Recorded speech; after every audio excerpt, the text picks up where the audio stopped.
আফগানিস্তানের ক্ষমতায় থাকা তালেবান থেকে আলাদা হলেও কাবুলের শাসক গোষ্ঠীর মিত্র পাকিস্তানি তালেবান। 2021 সালে তালেবান আফগানিস্তানের ক্ষমতা দখলের পর থেকেই পাকিস্তানি ভূখণ্ডে তৎপরতা বাড়তে শুরু করে তেহরিক-ই-তালেবান পাকিস্তান বা সংক্ষেপে টিটিপির।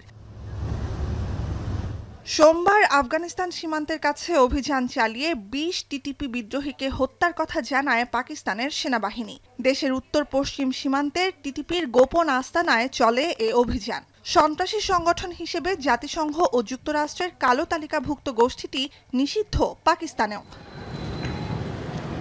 তালেবান শাসক গোষ্ঠীর আশ্রয়ে বহু টিটিপি নেতা ও সদস্য বর্তমানে আফগান ভূখণ্ডে অবস্থান করছেন বলে অভিযোগ পাকিস্তানের। পাকিস্তানে গেল কয়েক বছর ধরে বিভিন্ন সন্ত্রাসী হামলার দায়ও স্বীকার করেছে টিটিপি। এমন পরিস্থিতিতে দুদিন আগেও খাইবার পখতুনখোয়ার 2 জেলায় আরও 20 টিটিপি সদস্যকে হত্যা করে সেনাবাহিনী। অতীতে এই প্রদেশেই আধিপত্য ছিল নিষিদ্ধ গোষ্ঠীটির।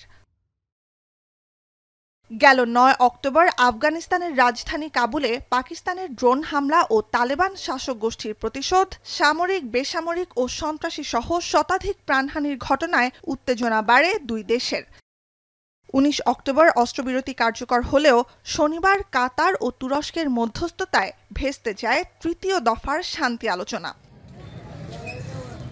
এ অবস্থায় সোমবার জাতিসংঘে উদ্বেগ জানায় ইসলামাবাদ। অভিযোগ করে সীমান্তে সন্ত্রাসী কার্যক্রম উস্কে দিতে অস্ত্র মজুত করছে কাবুল।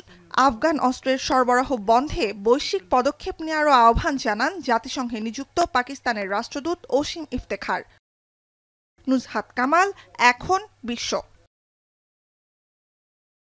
শিয়া বাটার ও ভিটামিন ই সমৃদ্ধ লিলি বিউটি সোপ, তারুণ্যময় উজ্জ্বল ত্বকের জন্য। রিমার্ক